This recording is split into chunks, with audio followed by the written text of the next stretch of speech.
Olá, eu sou Daniel Viana, professor e poeta de rua. Sim, eu trabalho nas ruas transformando as histórias das pessoas em poesia. É o seguinte, eu vou para a rua com uma máquina de datilografar, ouço as histórias que as pessoas me contam e transformo essas histórias de imediato em poemas datilografados. Com este trabalho, eu já viajei por todo o Brasil e hoje eu estou aqui a convite da Virada Sustentável para falar um pouco sobre poema e poesia. Afinal, o que é poema, poesia, rima, verso, estrofe, slam? Calma, abordaremos todos esses assuntos utilizando poemas de escritores conhecidos da literatura brasileira e dessa forma conheceremos também um pouco da sua obra. Homens, mulheres, brancos, pretos, autores, pessoas que se apaixonaram pela palavra escrita e transformaram a palavra escrita na sua obra de arte. Em alguns materiais, encontramos o substantivo poeta para definir o trabalho de homens e mulheres. Em outros materiais, encontramos o substantivo poetisa para as mulheres. E daí surge a dúvida: é poeta ou poetisa? Os homens são poetas, e as mulheres? Os dois termos estão corretos, mas atualmente utilizamos mais o substantivo poeta para ambos os sexos. A escritora Cecília Meirelles, em 1939, publicou o poema Motivo. Vamos conhecer a primeira estrofe desse poema. Eu canto porque o instante existe, e a minha vida está completa. Não sou alegre, nem sou triste, sou poeta. Motivo é o primeiro poema do livro Viagem, de Cecília Meirelles. Assim, logo de início, ela já marca o seu lugar na literatura como poeta, e não como poetisa. Poetisa tem sumido aos poucos do nosso vocabulário. Acontece que, historicamente, o termo poetisa era relacionado a uma escrita rasa, como se mulheres produzissem textos inferiores à escrita dos homens. Por este motivo, neste vídeo, eu abordarei o termo poeta para ambos os sexos. Quando o assunto é poesia, logo surge a dúvida: poema ou poesia? O que é poesia ou o que é poema? Eu vou explicar de um jeito bem fácil de compreender. O poema é a estrutura do texto, do jeito que encontramos nos livros. E a poesia é a essência dessa estrutura. A poesia é a própria forma da arte. O poeta Manuel Bandeira declarava: a poesia está em tudo, tanto nos amores quanto nos chinelos. Mas espera aí.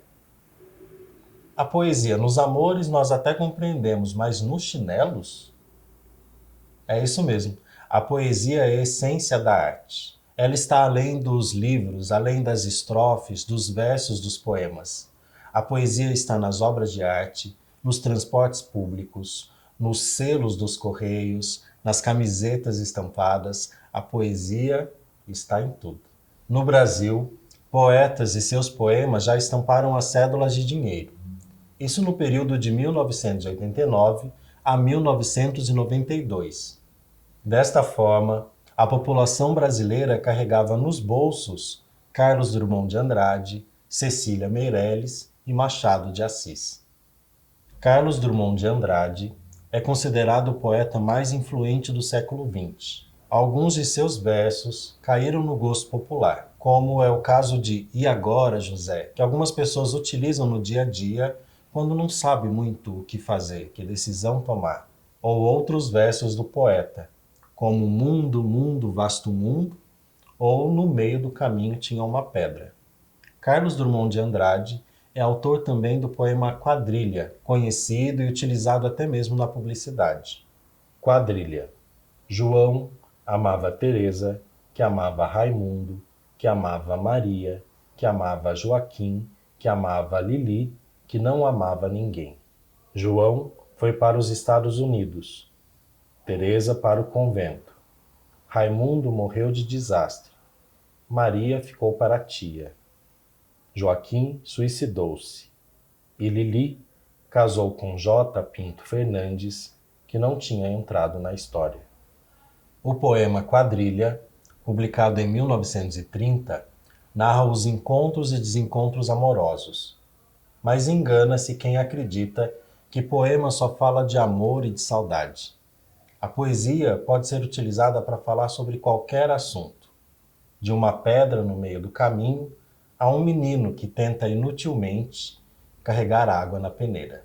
O poeta Carlos Drummond de Andrade se recusava a receber o título de maior poeta do Brasil. Ele dizia que esse título deveria ser dado a Manuel de Barros, que escreveu O Menino que Carregava Água na Peneira. Tenho um livro sobre águas e meninos. Gostei mais de um menino que carregava água na peneira. A mãe disse que carregar água na peneira era o mesmo que roubar um vento, e saí correndo com ele para mostrar aos irmãos. A mãe disse que era o mesmo que catar espinhos na água, o mesmo que criar peixes no bolso. O menino era ligado em despropósitos. Quis montar os alicerces de uma casa sobre orvalhos. A mãe reparou que o menino gostava mais do vazio do que do cheio. Falava que os vazios são maiores e até infinitos. Com o tempo, aquele menino que era cismado e esquisito porque gostava de carregar água na peneira, com o tempo descobriu que escrever seria o mesmo que carregar água na peneira. No escrever, o menino viu que era capaz de ser noviça, monge ou mendigo ao mesmo tempo. O menino aprendeu a usar as palavras. Viu que podia fazer peraltagens com as palavras e começou a fazer peraltagens. Foi capaz de interromper o voo de um pássaro botando um ponto final na frase. Foi capaz de modificar a tarde botando uma chuva nela. O menino fazia prodígios. Até fez uma pedra dar flor. A mãe reparava o menino com ternura. A mãe falou: meu filho, você vai ser poeta. Você vai carregar água na peneira a vida toda. Você vai encher os vazios com as suas peraltagens. E algumas pessoas vão te amar por seus despropósitos. Quadrilha, de Carlos Drummond de Andrade, e O Menino que Carregava Água na Peneira, de Manuel de Barros, não apresentam rimas em seus versos. A rima faz parte das características do poema, mas não é uma regra. Agora vou ensinar a vocês o que é e como identificar um verso e uma estrofe. É muito simples, tenho certeza que vocês aprenderão em menos de um minuto. Cada linha de um poema é chamado de verso. Cada conjunto de versos é chamado de estrofe. E o que marca uma estrofe é o espaçamento entre os versos. Para ajudar a compreender melhor, vou mostrar na prática, a partir de um poema de Carolina Maria de Jesus, uma poeta preta que publicou seu primeiro livro em 1960, chamado Quarto de Despejo, o Diário de uma Favelada. Este livro lançou Carolina para o mundo. Foi publicado em 14 idiomas e fez de Carolina Maria de Jesus uma das principais escritoras do século XX. Muitas fugiam ao me ver, pensando que eu não percebia. Outras pediam para ler os versos que eu escrevia. Era papel que eu catava para custear o meu viver, e no lixo eu encontrava livros para ler. Quantas coisas eu quis fazer, fui tolhida pelo preconceito. Se eu extinguir, quero renascer, num país que predomina o preto. Adeus, adeus, eu vou morrer, e deixo esses versos ao meu país. Se é que temos o direito de renascer, quero um lugar onde o preto é feliz. Este é um poema com 3 estrofes. Se cada linha representa um verso, podemos notar que é um poema com 4 versos na primeira e na terceira estrofe, e 7 versos na segunda estrofe. Perceberam que este poema de Carolina Maria de Jesus não tem título? Isto porque os poemas podem ter títulos ou não. Os poemas têm tamanhos diversos. Podem ser feitos somente com uma palavra ou ocupar um livro inteiro, como é o caso do poema visual Ausência, de minha autoria. Notem que a falta da vogal no meio do poema se relaciona com o significado da palavra. Existem também os haikais, poemas japoneses compostos por 3 versos rimados, mas que atravessaram o oceano e chegaram aqui no Brasil. E com um jeitinho brasileiro, um dos maiores representantes de haikai é Paulo Leminski, um escritor paranaense. A noite enorme, tudo dorme, menos teu nome. Poemas de uma única palavra. Poemas com 3 versos. Poemas com muitos versos e estrofes. Ou até mesmo um único poema que pode ser um livro só, como é o caso do Poema Sujo, livro de Ferreira Goulart, um poeta maranhense. Como vocês puderam perceber, não tem medida para o poema. Quem dá a métrica dos versos é o próprio poeta. Antes de seguir com nossa aula, vamos fazer um resumo rápido de tudo que foi abordado até aqui. Primeiro, poema é o texto escrito, do jeito que encontramos nos livros. A poesia está em tudo. Poeta pode ser usado para homens e mulheres. Poetisa para algumas mulheres, de acordo com a vontade delas de serem nomeadas assim. Verso é cada linha de um poema. Estrofe é um conjunto de versos. O poema pode ter título ou não, pode ter rima ou não, pode ser do tamanho de uma palavra ou de um livro inteiro. E por último, um poema pode abordar qualquer tema. Que o Brasil é um país conhecido na Copa do Mundo do futebol, nós já sabemos. Mas você sabia que o Brasil também tem destaque na Copa do Mundo de Poesia Falada? Sim, existe uma Copa do Mundo de Poesia Falada que reúne poetas do mundo todo na França, em Paris. E o Brasil sempre leva grandes representantes. Assim como no futebol, o slam, como é chamada as batalhas de poesia, tem suas regras próprias. O poeta pode competir somente com poemas autorais, de no máximo 3 minutos, sem utilizar nenhum recurso cênico, como instrumentos musicais ou objetos. E principalmente encantar o público, que é o júri, é quem decide a nota e define quem será o ganhador do dia. O slam surge em Chicago, nos Estados Unidos, nos anos de 1980, mas chega no Brasil em 2008. Aqui, com um jeitinho brasileiro, ele conquista as ruas, vira arte urbana, democrática, um espaço poético e político, onde todos e todas são bem-vindos. Roberta Estrela Dalva, Luz Ribeiro, Kimani, Pietá Poeta, são mulheres pretas, periféricas, poetas, que já representaram o Brasil na Copa do Mundo de Poesia Falada na França. Ficou curioso? Curiosa?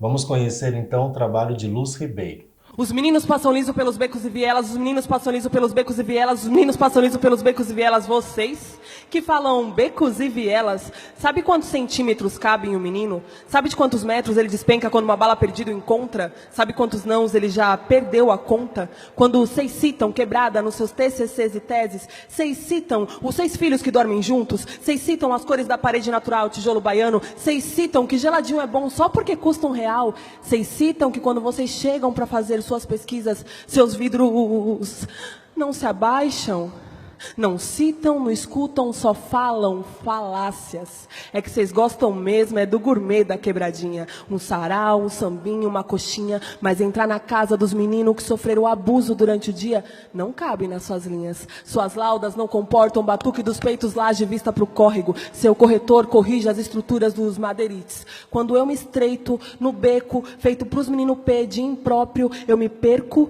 e peco por não saber nada, por não ser geógrafa. Invejo tanto esses meninos mapa. Percebe, esses meninos desfilam moda. Havaianas, número 35/40 todos, que é tamanho exato pro seu pé número 38. Esses meninos, tudo sem educação, que dão bom dia, abre até portão, tão tudo fora das grades escolares. Nunca tiveram reforço de ninguém, mas reforça a força, a tática do tráfico, mais um refém. Esses meninos não sabem nem escrever, mas marca os beco tudo com caquinho de tijolo.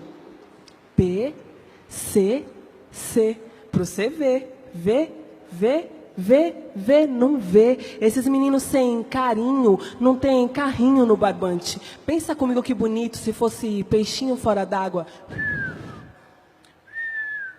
a desbicar no céu, mas é réu na favela. Lhe fizeram pensar voos altos. Voa, voa, voa, aviãozinho. E os meninos corre, faz seus corre.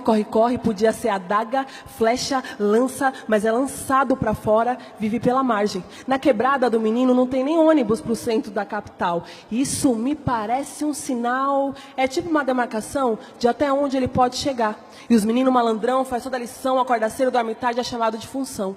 Queria casa, mas é fundação. Tem prestígio, não tem respeito, é sempre o suspeito de qualquer situação. Vocês já pararam para ouvir alguma vez o sonho dos meninos? Já pararam para ouvir alguma vez o sonho dos meninos? É tudo coisa de centímetros. Um pirulito, um picolé, um pai, uma mãe, um chinelo que lhe caiba no pé.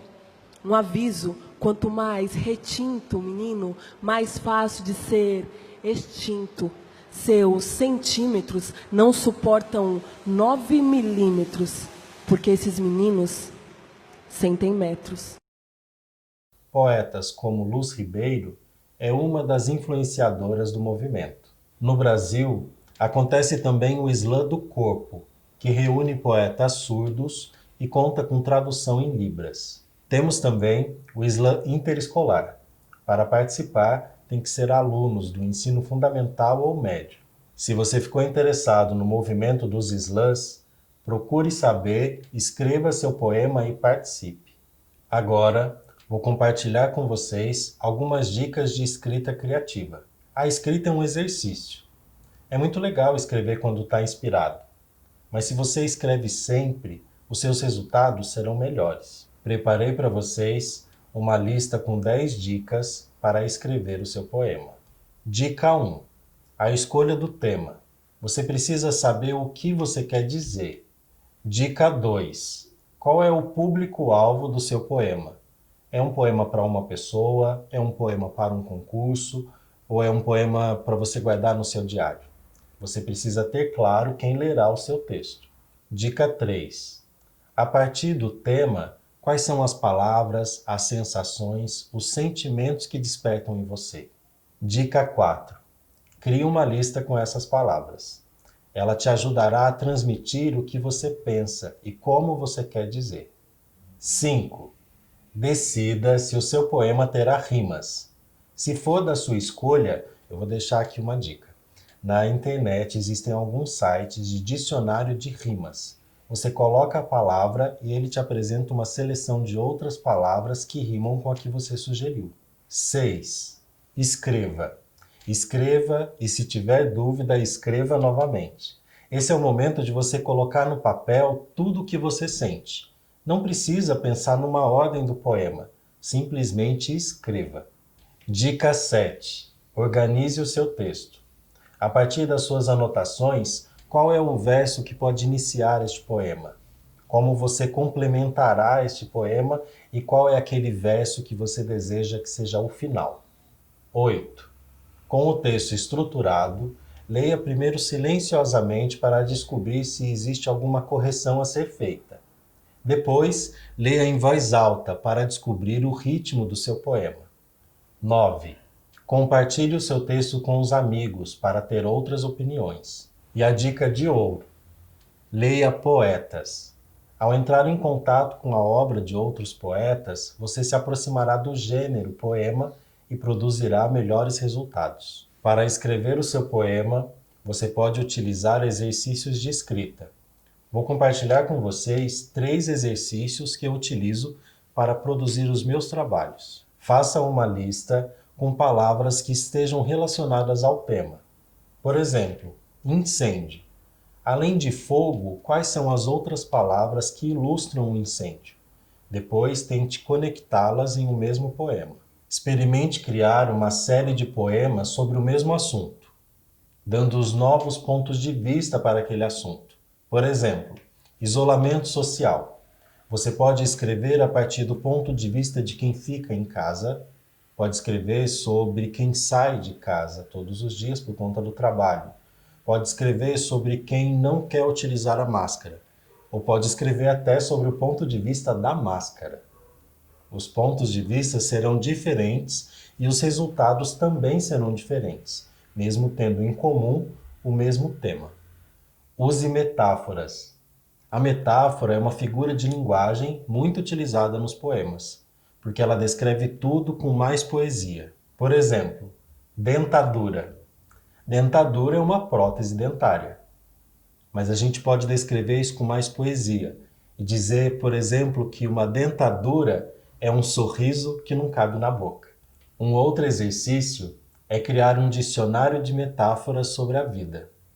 Use a imaginação, descreva o mundo a partir do seu olhar. Nosso país é grande e tem poetas por todos os cantos. Muitas vezes eles estão até dentro das nossas casas. Não precisa ter publicado um livro para ser poeta. Poeta é aquele que vê o mundo com poesia. Antes de me despedir, vou deixar aqui para vocês uma lista com 10 poetas brasileiros que vale a pena conhecer. Mário de Andrade, Cora Coralina, Emerson Alcalde, Mel Duarte, João Cabral de Melo Neto, Hilda Hilst, Sérgio Vaz, Arnaldo Antunes, Jaride Arraes, Márcia Cambeba. Espero que vocês tenham gostado do nosso encontro e que a nossa aula seja semente de futuros poetas e futuros poemas.